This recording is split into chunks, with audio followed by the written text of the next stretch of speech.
Hello, welcome to the Cat's Corner here. Today we got a guest on today, man. That's a good friend. His name is Tracy Murray. He's not just a good friend, but he's a great basketball player. So I'm looking for him to drop in any moment now. And I just wanted to talk to you guys a little bit about what this podcast is about. It's not just about wrestling. It's about having conversation with my friends. And I have different friends everywhere. And this guy right here, Trace Murray, one of my best friends, and he just happened to be a great basketball player and a legend. So let's get him in here right now. Tracy Murray. We're Resite. Of course we offer all-inclusive site work. We're Resite. Of course we have a dynamic site crew. We're Resite. We have secure foundations. We're Resite. Of course we're good stewards. Resite redefines the way site work is done. Contact us at resite.com. It's re-site.com.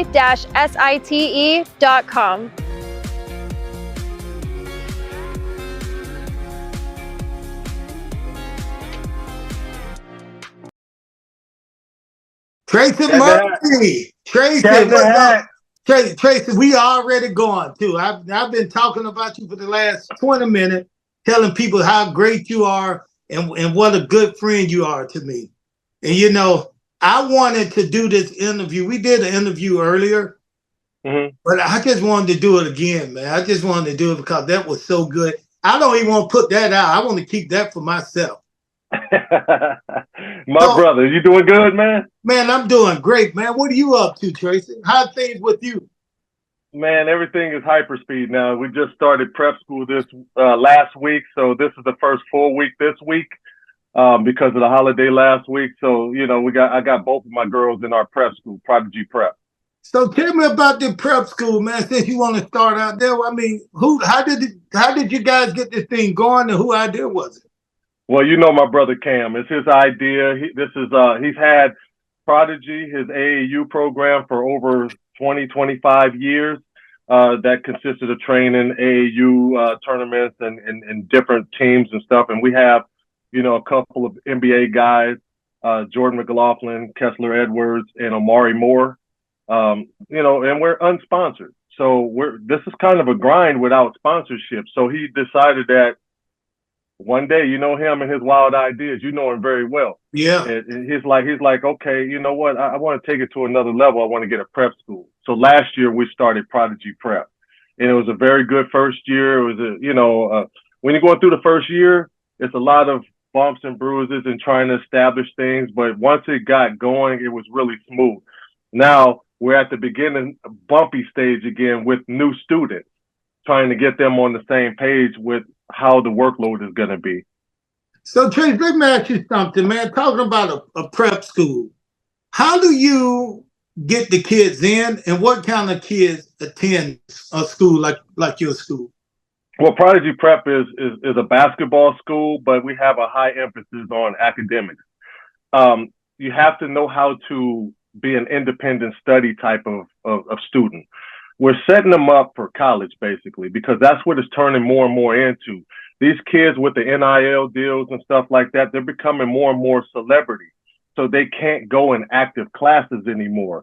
A lot of them are taking online classes. So we're preparing our kids to know how to take online classes, to have the responsibility to check in with the meetings with your teachers and to be able to transition from class to class online. So I think the kids are doing an excellent job of adjusting to online learning. And when we switch over to basketball, it's high and intense. We don't have time to go back to the basic fundamentals of it. This is all advanced learning. We're preparing them for college. That's the end goal. We want to get these kids into college, whether it's D1 or D2, try to help their parents get them scholarships. And then they can start their life off with no debt, no student loan debt. We were student athletes. We know how to start our life off with a clean slate, no debt. So we're just trying to help the kids out and the parents out with that. Well, man, listen, you guys are doing a great job, man. And Cam, your brother, guys, if you don't know this guy, brother, man, y'all need to check him out online, man. This guy right here, he's the true. I mean, he gut everything out. He worked hard, and I mean, him as a coach. Can you see him as well? You do see him as a coach, and let's just talk about that a minute. How do you and your little brother work together, knowing that you guys seem like totally different, but you're not? Right. We're raised under the same roof. So we do have a lot of the same values. We're both two different positions. So we may see the game sometimes in a different way. He sees it from a point guard point of view, where I see it from a scorer, small forward point of view. I played a little bit point guard my senior year in high school, not to the degree that he is, because he's a true point guard. So most of your best coaches are point guards. So they see things in more detail. They see things forming better than other players do. So to be on the bench and for both of us to have different contrasting styles, sometimes it gets to the point to where we may disagree, but at the same time we agree, because we're trying to help these kids. And if one way is wrong, we'll try another way. We don't have egos to the point to where we don't listen to each other. We both played on high levels. We both coached on high levels, and we have the experience to help these kids advance. So let me ask you something. Let's say a kid just going into college, or a kid getting ready to go to college, and he got 5 coaches trying to get him to come to their university. How do this kid who don't know anything about the coaches, but nothing but maybe something they read up on or studied on, but they don't know what the coach is really like until you get there. What should these guys look for in going to choosing the school they're going to? Should they look within the coaches or the school or where the school is located? I mean, what should these young guys look for? I think all of the above.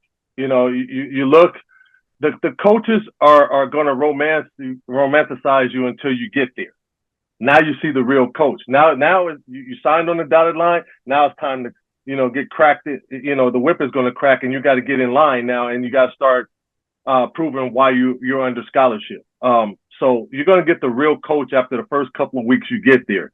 What you should look for is demographic of where you're going to be at. Do you want sun? Do you want snow? Or are you used to certain things? Do you want to be close to home? Do you want to be away from home? Are you dependent on your parents? Are you independent? There's a lot of things. Style of play. Not just looking at the coaches and say, I want to play for this coach. What's their style of play? Does that style of play fit your game? And you have to be honest when you look at yourself in the mirror and be like, can I play this style of play? It doesn't matter what type of talent I have. Will my talent fit this style of play?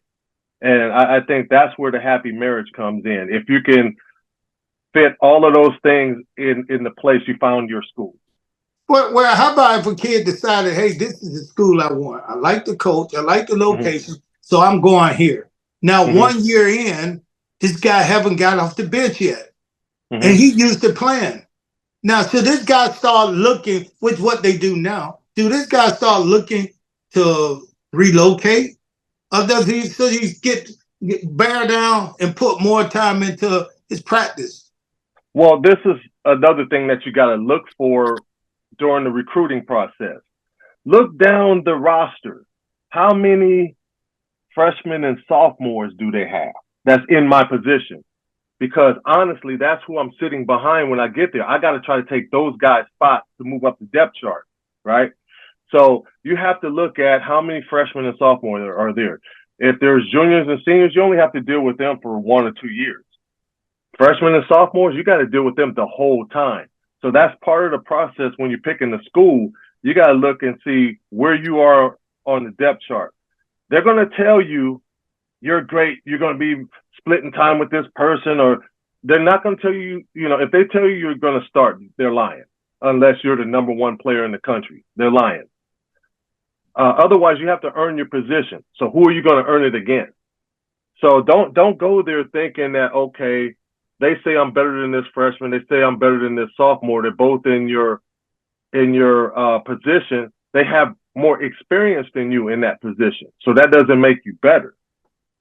So at the same time, it's like you really got to take your time with the process of when you're choosing a college. But when you get there, now it's about outworking that guy. You got to have confidence in yourself. You got to be the first one at practice. You got to be the last one to leave. You got to make sure your grades are high. The freshman year is the roughest. That's when you're going to have ups and downs in the classroom, ups and downs on the court. You're going to struggle to find consistency. And that's even with the coaches. The coaches are trying to figure you out. You're trying to figure the coaches out. You're trying to figure your teammates out. Your teammates are trying to figure you out. Chemistry. Do you fit better in that position than the person that you're beating out? That might be another thing too. So there's a lot of things to factor in before you just, pack your bags and break camp. There's a patience involved. But Tracy, when do these kids need to know this? And let's just say somebody like me, for instance. Mm-hmm. I was the first person to go to college in my family, especially under a scholarship, a football scholarship. And really, the coaches didn't talk to us about what colleges we wanted to go to. They didn't sit us down and say, hey, you might have to sit 2 years on the bench. I mean, who should this information like this come from? Should it come from the coaches or who? Where did a kid get the information, maybe where to start in college? Well, I was very blessed to have blunt, very real parents, and them very well too. They told me the truth. They told me what I couldn't do. They told me what I was good at. They told me what I needed to work on. And they were very honest with the people I was competing against. This guy's more athletic than you. He can jump higher. He can run faster. He's a better defender. You can shoot better than this person. You can score and post up better than this person. But how is that going to play itself out? So, and in our era also, we were very competitive. We didn't give a damn who was in front of us. We were coming in and we were going to take our spot. But Tracy, this generation is not like that. This generation wants. Tracy, I'm getting a little mad at you because you speaking down. Not everybody could be like a Tracy Murray. You talking about taking a spot. You took the whole spot when you came out of high school in California. What were you ranked in California? I was California State Player of the Year. Okay. No. But let's be honest. Be honest. I'm gonna tell you about my freshman year. I came off of the bench. I didn't start. But where were you at? I was at UCLA. And where did you end up in? Hall of Fame, right? Yeah, but it took time. That doesn't happen when you walk on campus. I'm just saying. Every time you jump to a level, and you know this, you've been on every level. Every time you jump to a new level, it's starting over again. So now you got to find your confidence. You got to find your strength. You got to find your athleticism. You got to find where your skill set works on this level. You conquer this level, now it starts over again. So from junior high school to high school, started all over again. I started on JV for like 2 games, averaged like 20 in 2 games. They moved me up to varsity. Then I had my hip surgery where I missed my whole freshman year. I did my 3 years there, was a McDonald's All-American, California State Player there, Gatorade Regional Player of the Year, nation's leading scorer. So I jump up to UCLA. That didn't guarantee me a starting spot. I had to start all over again. So I started coming off the bench. I was doing all right coming off the bench, but then it was really weird. After my worst game of the year, and it was against USC, where I didn't score, I probably played like 5 minutes. I had kind of lost my confidence. I was just done at that point. I was questioning everything. We go on a road trip to Cal and Stanford. He starts me in the center position at Cal. And I go 7 of 7 from the field, 21 points and like 8 or 9 rebounds, and we win on the road. First start of my career in college. And I didn't look back. And that was the genius of Coach. Coach knew that, okay, this kid don't look confident, and I got to bring it out of him. Maybe if I put him in the starting unit with these guys, maybe he can fill that role. Maybe he can be himself. And, there's two different roles. It's a little bit different coming off the bench than it is starting. Starting, you can take your time and let the game come to you. When you come off the bench, you got to go get it right away, or else you're coming out. Your string, your rope is really tight. You don't have a long leash, so you have to attack the game differently. Well, what coach? And I want you to say the name of these coaches. Who was your favorite coach? My In favorite your whole coach, career, your whole career. my whole career. Other than your father. My dad didn't coach me; he just trained me. Favorite coach. Hold on, say that again, because some people need to hear that. Say that again. My dad, he didn't coach me. He wasn't an X and O guy. He was he skill developed us. He taught us how to score the basketball, how to shoot the basketball. My brother and I, we're known for shooting the basketball. My whole family's known for shooting the basketball. So that's one thing that our dads knew how to do. So that's something that was our forte. There's a couple of NBA guys in your family, though, right? Oh, absolutely. Who? My first cousin is Lamont Murray. He played 13 years in the NBA. He was lottery pick with the Clippers. He was a Cal's all-time leading scorer at one point. He played with Jason Kidd in college. So, he did his thing. He did his thing in the NBA. He was definitely a great player, a hard matchup to guard from night to night. My other cousin, everybody knows him. He's one of the greatest New York Knicks, Allen Houston. He's a distant cousin, but boy, could he shoot the ball. We were both McDonald's All-Americans together, and that's when we found out we were cousins. Oh, yeah? Yep. Did y'all play in the All-Star game together? We were on the same team. Who else was on that team? The number one pick of our draft, and he was end up. And you know what? He wasn't even our player of the year in 1989. Kenny Anderson was our player of the year in 1989. As you know, he went to Georgia Tech. So yeah, Kenny Anderson, he was hurt. He didn't play in that game. He had hurt himself before the game. But Shaquille O'Neal, he emerged as the guy that McDonald's All-American game. He really turned heads. He was a monster. Nobody could stop him. So Shaq went to school in California. I did high school in California. No. He was a McDonald's All-American. Oh, McDonald's. Yeah, he went to school in San Antonio, Texas. Okay. Yeah. So Shaq, he emerged from that game and was the MVP. Bobby Hurley was the MVP of the East. Jimmy Jackson was in that game. Allen Houston was in that game. My college roommate and 9-year NBA vet, Mitchell Butler, was in that game. Doug Edwards was in that game. He was an Atlanta Hawk at one time. Mm-hmm. There were so many guys. Greg Graham that went to Indiana, played in the NBA for years. So many guys from that 1989 game that I say out of 25, I say 16, 17 went to the NBA. Jeff Webster was another one. James Hollywood Robinson was my teammate in Portland. He played in the NBA for years. Like we had talent. We had talent. I think we're one of the more underrated classes when it comes to McDonald's All-American. Wow. Well, let me ask you this. Let's go back to coaches. Now, who was your favorite coach? I cut you off. I'm sorry. But who was your favorite coach? I think my favorite coach, I would have to go. My high school coach was great. My college coach was great.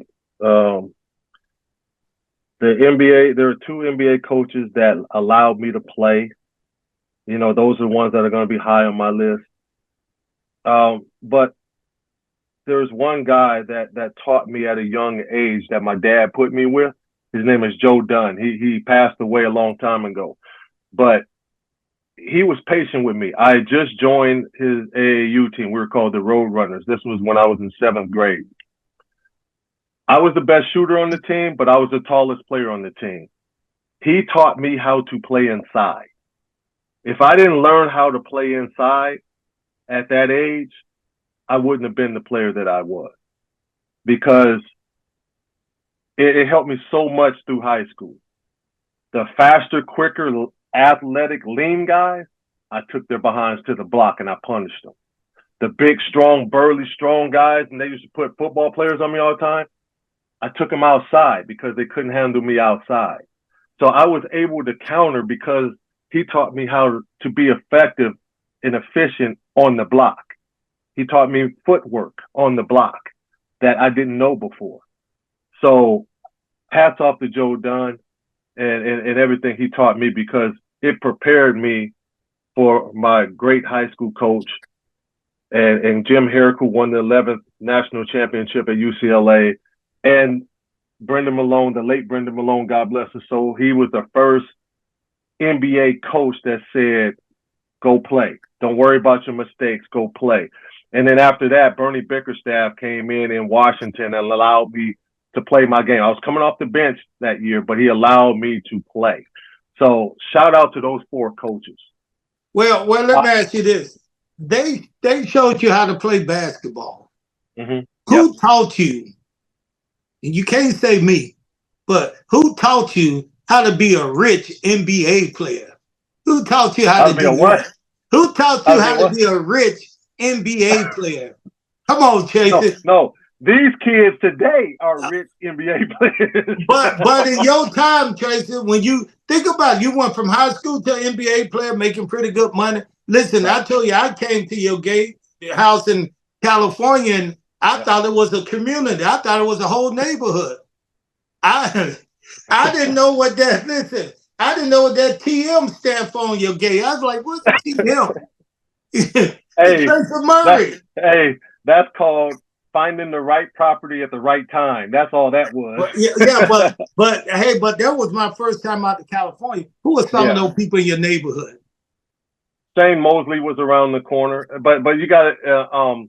The thing about it is, we lived pretty much in the area where I went to high school at. You know, Shane Mosley grew up in Pomona. I grew up in Pasadena, but I moved to Glendora for high school. So Glendora is right next to Laverne. Pomona is right next to Laverne. So that's where me and Shane Mosley ended up. So we're neighbors up there in the Laverne Hills. Mm-hmm. So yeah, he was right around the corner. You know, we were over each other's house quite a bit. But bro, I came to California. You were living that Hollywood life. Now I know you want to be all modest. So you're talking about the Beverly Hills house when I had the that's what. Yeah. Yeah. Okay. I was talking about where my parents lived. That's where I really called home because that's where I grew up. Yeah. But when I was playing with the Lakers, you know, me and my brother, we got a home over in Beverly Hills, and that gated community it was called the Summit. And you were up there. You're right, absolutely right about that place. That place was wild, man. As far as the neighbors, right next door was Damon Wayans and his family. At the end of the cul-de-sac on Damon Wayans Street was Chan Ho Park, the pitcher for the Dodgers. Diddy was up the street. J-Lo was up the street. Wait a minute. You said Diddy was up the street? Yeah, I didn't go to any of his parties. I've never been to his house, so let's get that straight. Okay, I just wanted to know. I didn't know. I know you though. Yeah, okay, let's get go that ahead. Straight. I've never been there. You never went to a Diddy party. All right, go ahead. Never been there. Anthony Kiedis from the Red Hot Chili Peppers was over near Holly Robinson Pete, J-Lo, Rodney Pete. Across the street from there, like if you go across the main street, on the same street was Anita Pointer and Ed McMahon. So there were some people up there, man, and there might have been some more people that I didn't know. I met your karate student up there. Who? He was at Anita Pointer's house one night, and that was Usher. Oh yeah, I think I remember that. Yep, you know, yep. And then you also ran into one of my good friends at the club, and you asked me, why do this guy look like he always about to fight somebody? I was like, who you talking about? You said Michael White. You said what's up, Mike? You said you can be at the party, everybody having a good time, and in walk Mike looking like he about to beat up somebody. There go the party. Hey man, I thought Mike was gonna whoop everybody's ass when he walked in the club. What? Shout out to Mike, man. Mike is one of the coolest. Once you get to know Mike, man, he's one of the coolest dudes ever. Shout out to Mike. What up, bro? He gonna be on here. I know he is. Hey, but Tracy, listen, man. I mean, you know, when I first met you, I did not know. I didn't follow basketball a lot. I knew the Tracy Murray who was in love with pro wrestling. Every time we looked around, Tracy was walking around. Then I think I saw you with a Rey Mysterio mask on one day. But I said that can't be Ray, cause Ray's 5'6" and that guy is 6'10". Uh, So so I met you at Halloween Havoc in Las Vegas. That was the funniest thing in the world because I was with my ex-girlfriend and she was, she was a singer and she's really funny. So you were with what was the group she was in? The Good Girls. It was Joyce Tober from The Good Girls. So we were sitting there at your table. Norman Smiley's there, you're there. Was it Stevie Ray? Might have been Stevie Ray there. And you just started telling jokes and just bagging on my head. All of a sudden, look at this big head dude who didn't know me at all. And so our introduction is what we do whenever we get on the phone with each other every day is we just start shooting jokes at each other. And that's how me and Kat hit it off. And we've been best friends ever since. Hey man, listen, you one good guy, man. But the thing is, man, you're a great basketball player. And as you know, I had a son at that time that was growing up and wanted to play basketball. I knew nothing about basketball. So when I met you in California, I said, oh, okay, here go your uncle. So every summer we would fly out to your basketball camp, which man, I'm telling you, some of the best basketball players I've ever seen was in your camp. Now, how long did you have that basketball camp? I did that basketball camp for 15 years, and I'll tell you what, it was a pleasure to have Eric in there because like I know that's the funniest story that we tell was the first day that he was there. And he was playing with the little boys and he was upset. Remember, he was upset that he was playing with the little boys and he wanted to be moved up. And he was playing with his age group because he's used to playing above his age group. And the way the camp is, you stay in your age group until you prove otherwise. I said, okay, you want to get out of this age group, go out there and kill everybody. And he went out there and commenced to killing everybody as soon as I said it, and then he moved up right away. Tracy, my son was about 12 years old then. And now he's 30-some years old, and he still lived by that. He was like, Dad, if I want to prove to people where I should be and not where I am, according to this, I got to make sure I dominate these guys, and not just in basketball, but in his career. He got his PhD in psychology, and he's just a thinker. He's a smart guy. But he still carry that basketball life that we instilled in him when he was young. He still carry over into his life as a father now. He's a father now, so. Yeah, absolutely. And that's what you instilled in him. You know what I mean? You're competitive to this day in everything that you do, whether it's a podcast, whether it's karate, whether it's talking trash, whether you got the biggest head in the world, you're competitive, bro. So, but I mean, whether it was NFL football, NCAA football, wrestling, you were like, I still to this day, I don't think the WWE used your skill set the way that you were supposed to be used. The things that you were doing in WCW was incredible. Like you were doing things that no one has ever seen. I've never seen that. Naming you the Cat was the most, what do you want to call it? It was the most, it fits you.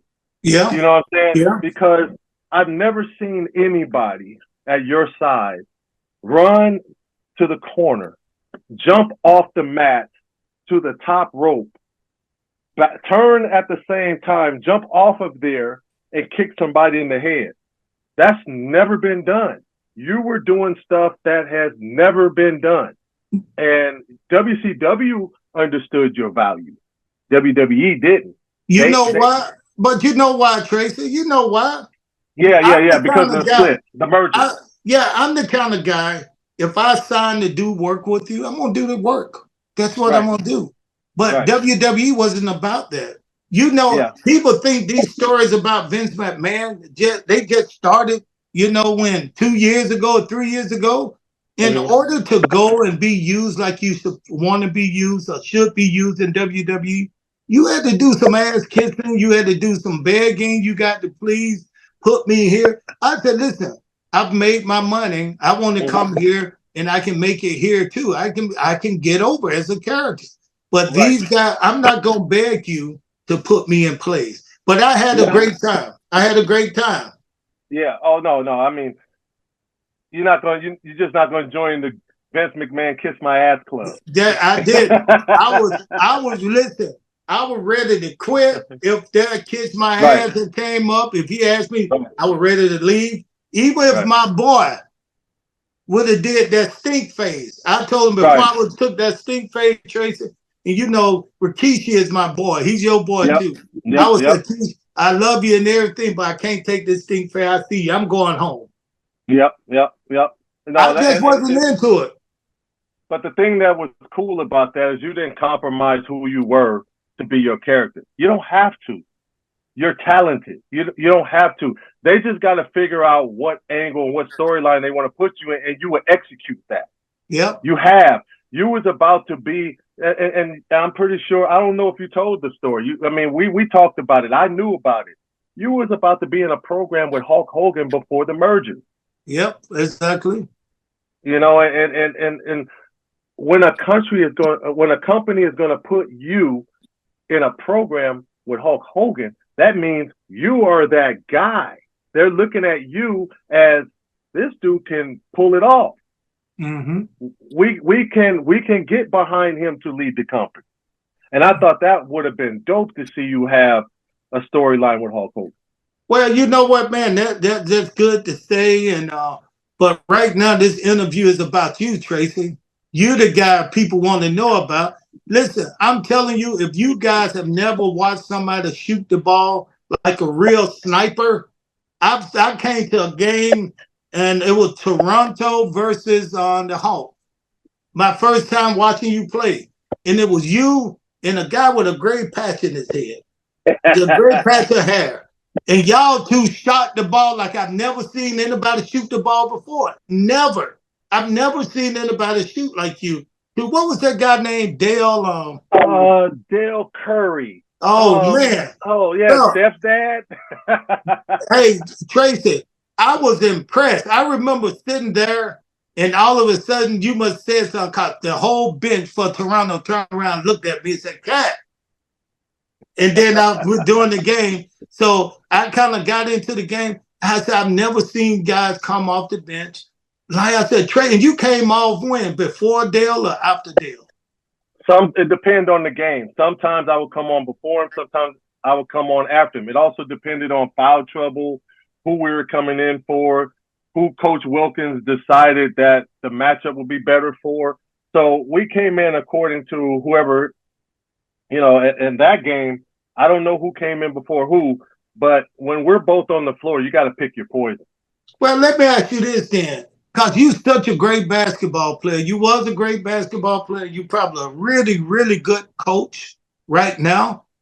How do you coach your own kids? And just don't be just don't be biased. You know, how do you coach your kid? If your kids are great, do you coach them like they're great? Or do you push them? And how do you coach a team with your kids on there? I can say this for myself, and I can also say this for my brother, because my niece is in the top 10 in her class.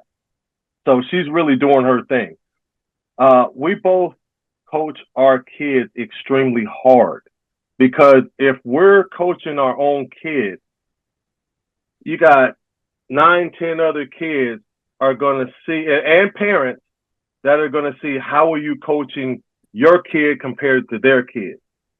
Now, if I'm going to say something to somebody else's kid, I'm almost 2 times harder on my kid, because I don't want people to think I'm playing daddy ball or favoritism, because that's not what I'm about. That's not what Cam's about. My daughter comes off the bench for our team. She doesn't start. Cam's daughter is the star of the team. Like, she is legit. Like, you take her off the team, we lose every game. She's a point guard. She's very intelligent, high basketball IQ. She don't shoot all the balls. She makes plays for everybody. When she needs to shoot, she'll shoot. But it's like we'll coach the game like we're coaching any team, not just we're coaching our daughter. We coach it like we're coaching any team in our program that we're both coaching. And you know, whether it's my nephew's team, my daughter and niece's team, or another team, we coach them all the same, but we're harder on our kids because we expect more. Coming from us, we expect more. We got basketball on in our house all the time. We talk basketball all the time. We expect more out of our kids, so we're gonna coach them harder. So let me ask you this right here. Being that I know what you mean. You know, it's your kids, it's your daughter. You want to be fair, but what age did you start playing basketball? 5 years old. 5 years old. And who gave you the ball? Who gave you the ball first? My dad. My dad gave me the ball. I was shooting around on the sideline while he was playing pickup games. Then I say around 8th or 9th grade is when I started going to the Pasadena Boys and Girls Club, playing there, and also going in the Bulldog basketball camp as well as the Michael Cooper King D basketball camp. So that's when I started learning my fundamentals. And once I was able to be the best player in the Boys and Girls Club, the best player in, one of the best players in the camp, now you got to look for something else. Okay, where can we go to? Because AAU, we didn't really hear about AAU. We heard about it from one person. So I went and tried out for that Roadrunners team that Joe Dunn coached for. And I made the team. And then I started knowing what AAU was about. We only had back then, like you got a lot of mom and pop teams now. Back then, there was only like say in high school, my high school years, I played for Mid Valley ARC. We had two teams of 10 guys. If you weren't the best 20 in the area or the best 20 that came to try out, you just didn't make it. We didn't create a team for you like they do nowadays to get money. You just didn't make it because AAU was elite. The Slam and Jam program, they had all of LA, Orange County, and the San Fernando Valley. So they had more teams to put people on and still have quality. So there were only 6 teams out of Southern California that was traveling. 2 up in Northern California. That's 8 teams that you had to make. If you didn't make the 8 teams, you just didn't. Come back next year. There wasn't no 100 teams coming out of, Northern California, 200 teams coming out of Southern California. It wasn't that. So it was really elite. And if you didn't make it, like coaches, when we had our tournaments in Las Vegas, it was played at UNLV. UNLV had a North gym and a South gym that they practiced in. All of the college coaches came to that one area and they looked at the best in the nation play. It's so watered down now, you don't know who the best is. Well, let me ask you this, Tracy. Do you think AAU is good for today's high school basketball, or did it hurt it? I think it's too many games. We're seeing it affect the NBA. We're seeing it affect college. These kids are getting old man injuries already because there's too many games, not enough practices. You're seeing where your elite players know how to play. But underneath that, from the middle all the way down, people struggle with the basketball IQ point of the game. How do you gain basketball IQ? Well, it's through practices. It's through being taught. When I was in AAU, we had more practices than games. We had more practices than tournaments. Now there's more games and tournaments than practices. So how are you going to get to know your teammates? How are you going to get to know your system? How are you going to get to know what the coach wants out of you? You know, how do you have team chemistry if you don't practice it first? You got people come from all areas. They're jumping on the team for a weekend, and then you got a bunch of individualism going on out on a team game. I got a question for you too. It might be off the subject, but then it may not be. Suppose you're a senior high school basketball player, pretty good, and you're not getting any offer from the schools you want to go to. Should they reach out to the school themselves? Maybe write a letter to the coach saying, "Hey, I would love to, I would like for you guys to take an interest in me, and hopefully, maybe I can come out there and just try out." You know what? What do you think? Or should they just say, "Okay"? If I wasn't in the AAU system and I wasn't in the travel ball situation where I was being looked at, Yeah, I would reach out. If I was that good, I would reach out. Me too. Because why wouldn't you? You know, yeah, maybe some people don't believe in travel ball and AAU. You know, if you don't, then you better be reaching out to colleges because and you better don't be sending a highlight tape. No one wants to see highlights. Me as a coach, I don't want to see highlights. Highlights, you never make a mistake in highlights. I don't want to see highlights. I want to see, even if it's your best game film, give me your best game film so I can evaluate the whole game. Because you can tell a lot with demeanor, body language, and a whole lot of stuff in a full game that you can't tell on highlights. So, you know, I need to see the whole thing if I'm going to evaluate a kid. Well, I got a few questions for you. Time running short, but I got a few questions for you. How did you like playing with Kobe? I love playing with Kobe. Kobe was what you saw night in, night out. No. I'm gonna break it all the way down. Okay. What you saw a young, hungry, like you saw great things out of him. You saw at the beginning, like, and this was after the third championship when I played with him. You know, he had already established himself as, you know, neck and neck with Shaq. So he was still young, still not as mature as he should have been yet. So yeah, there were some hard days of dealing with him. There were some days I thought that, you know, he's so driven, sometimes it can be selfish. But then fast forward, I done played with him that year. Now fast forward, the end of his career when I coached him, I appreciated that dude so much because one thing that dude did that no one else did, that was his teammates, he worked his ass off. Like, as a teammate, I was one of those dudes that kind of prided myself for being in the gym early, like be one of the first ones there, one of the last ones to leave. So we had 11 o'clock practice. So I got there 8:30, 8:45. He's in there dripping wet sweat. I'm like, okay, I'm not going to let him beat me to the gym tomorrow. I come at 8. He's dripping wet. He's not beating me tomorrow. I come at 7. We have an 11 o'clock practice, Cap. I come at 6. I'm like, all right, bro, enough. I've been trying to beat you to practice for a week. What time are you getting here?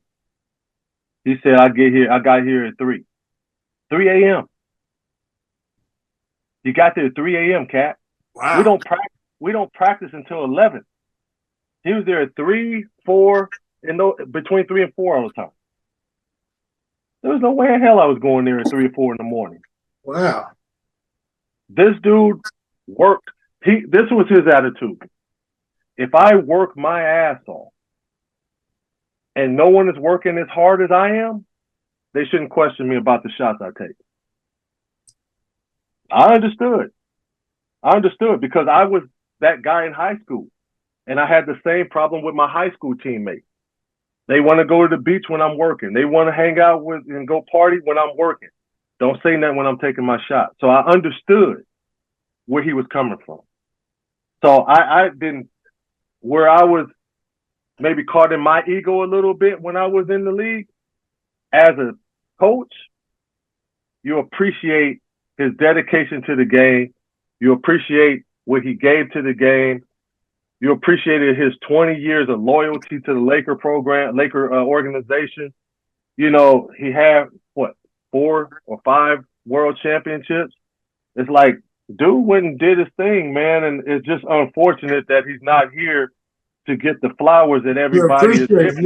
Yeah. It's like I saw him about 2 months before he died, and I texted with him about 3 weeks before he died.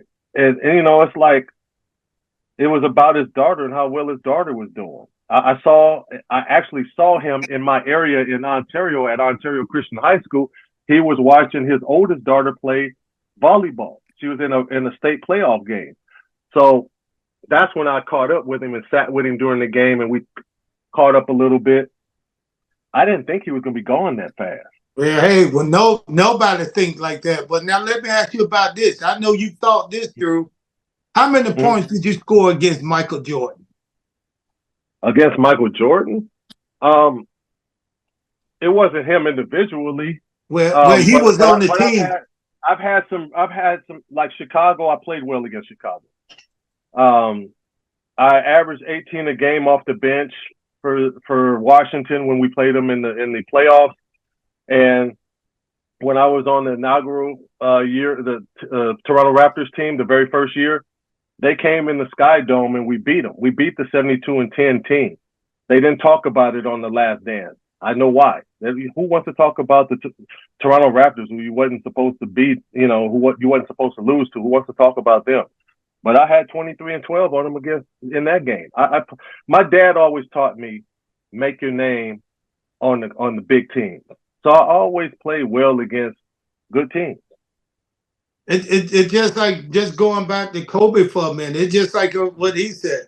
He make his money off the last inning when they behind the down in the last few minutes. He don't care about. He starts slow, but next thing you know, he's killing it. He hitting everything at the end of the game when it really counts. Yep, I'll tell you what. If MJ and Kobe start off fast, it's a wrap. It's a 50, 60, 70, 80-point game if they start off fast. Well, how about LeBron James then? They say he's the best in the world. Who's your best? Let's say Tracy Murray. Who's the best player you ever been or ever been in NBA? I'm still a Kareem Abdul-Jabbar fan. You know what I mean? He was the all-time leading scorer before LeBron. They changed rules for him. They changed rules for Wilt Chamberlain. I mean, if they allowed dunking when Kareem at the beginning, I mean, this dude would have been unstoppable. Wilt Chamberlain would have been they changed rules. That's why Kareem developed the most unstoppable weapon in NBA history, the sky hook, because he couldn't dunk. They wouldn't allow him to dunk the basketball. So he developed other skills. And you have to give Kareem credit for adjusting to the rules against him. He could have sat there and he could have moaned and bitched and complained. He didn't. He just added more weapons to his arsenal. So, well, let me ask you this then. I'm going to keep asking you a question until it's time for you to go. Mm-hmm. Your best player ever, you said Kareem. In my opinion, yes. Who was your best wrestler ever? Best wrestler ever. Ooh-wee. Who's your favorite right now? I know you're going to say. No, you're my favorite, Cat. Don't I'm you're my favorite. Top to bottom talent, charisma and all that. You're my favorite. So let's get that out there. Okay, we got that. Yeah. Best. Wow. The Undertaker, don't lie. Probably, because I've never seen a big guy do what he does. Yeah. You know, fly off the top rope, fly over top ropes. You know, he was very athletic at his size and to be able to do some of the things that he did. Of course, Taker is one of my, ultimate favorites. Yeah. Hey, and if you wasn't such a great shooter at 6'9", I tell you, I could see you out there wrestling. I could see you out there.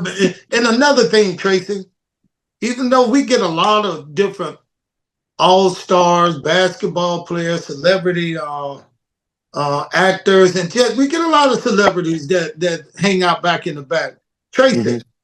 these guys love you though. You like one of the guys, man. Anything you need back there, Triple H, they do all the good stuff for you. I mean, these guys love you, man. How did you get in so good with them? Well, Did my you go? cousin Gab, my cousin Gavin, man, you Oh knew yeah, him. my boy. You know him really. Yeah, that's your boy. You know him extremely well. Um, Gavin was born with spina bifida for everybody that's here. He wasn't supposed to live past birth. He wasn't supposed to live past 17. He passed away at 42. But in between all of that, we were kids. We all stayed over my grandma's house. And you know, we're basketball players, we're athletes. He would put on wrestling. We'd be like, man, will you turn this stuff off, man? Nobody want to see this. But then when you start watching and you start paying attention, you know the storylines involved. It kind of pulls you in a little bit. So then, you know, obviously Hulk Hogan was his hero. Then Undertaker came in and Papa Shango and all of these guys. He was tripping off of all of these characters, right? Then, you know, I was like, all right, now I go into the NBA. Now we're through childhood, through college. Now I'm in the NBA. My mission was to help him meet his heroes. I was a co-chairman of a charity event up in Toronto, the Blue Review Macmillan Foundation, which housed handicapped kids. Hulk Hogan was a co-chairman with me one year. And so, you know, I told him about my cousin and then one thing led to another. You know, he was like, hey man, just, you know, when you get a chance, just bring him in the back. So between meeting you, meeting Taker, meeting the Godfather, you know, all of these guys, you know, it's like, and Mark Henry, all of these guys started being like, yo, man, when you get here, here's my number. When you get here, let me know. I'll send somebody up there to get you. So then I started knowing security too. And you know, you treat people the way you want to be treated, man. It don't matter who they are. It don't matter if they're the crew or, you know, I was always nice and said hello and was cool to everybody. So before you know it, I know everybody now. So it's easier to get him down there, easier for him to take pictures and have conversations. You were in conversation with him all the time. And you were a blessing to him, man. You came to the hospital when he was in the hospital. He never forgot that. You know, he was in a bad way at that time, and you just came out of nowhere, bro, and showed up to the hospital. That was love. I'll never forget that. My family will never forget that. Layla was another one that had his phone on speed dial. They talked to each other all the time. Trish Stratus she did something I'll never forget. Like, You want to tell that? Oh, okay. I'm gonna tell it because it was so cool to see, man. He had this big blown up poster on his wall of Trish Stratus, right? So Trish was his girl. So we were in San Diego, and it was a house show. So I took him in the back, and I told Trish about the poster and how much he loves her and stuff. So Trish she took it amongst herself to do what she did. So she went over and said, hey, Gavin, and sat on his lap in the wheelchair and gave him a little kiss on the cheek. Man, he turned about as red as that cat sign back there. I've never seen him turn that red, like kind of get embarrassed. And then she said something to him. He just started stuttering, man. I've never seen him that out of sorts, man. And you know what? It was really cool though, because Trish didn't have to do that, man. You know what I mean? She did not have to be that cool to Gavin like that. And to me, that's one of the sweetest moments, the coolest moments I've ever seen, you know, with you know, backstage when guys are getting their, you know, meeting their heroes and stuff like that. I just thought Trish was just so cool for doing that. Man, you know, when people ask me what I like the most about wrestling, that's one of the things I like because for some reason, it's like we can give people something that nothing else could give them. Just by being there, just by saying hello, just by giving them a t-shirt, taking a picture with them. I mean, we got that kind of power to like celebrities. We are the celebrities to the celebrities. You know, it's like I met Roger Clemens, the baseball player. Yep. I did not know who with him too. I did not know who he was, man. He just said, "Hey, Cat, can you take a picture with my kids?" So I put my arms around two kids, and as he got the camera ready, we didn't have cell phone. He got the camera ready, and I asked the kid, I was like, "Who you guys back in with?" And the kids on the right said, I said, "What's your name?" He said, "Cody." Then I said, "Who you here with?" And he said, "I'm with my dad." And I said, "Who's your dad?" He said, "Him, Roger Clemens." I said, "Is he a race car driver?" And he started laughing.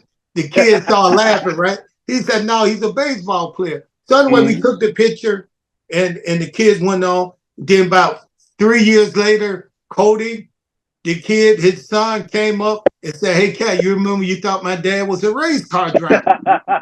But now, bro, listen, now Cody is one of the top baseball players in the league now. And I didn't even know that. He hit me up on social media and said, "Hey, Cat, you remember you thought my dad was a race car driver?"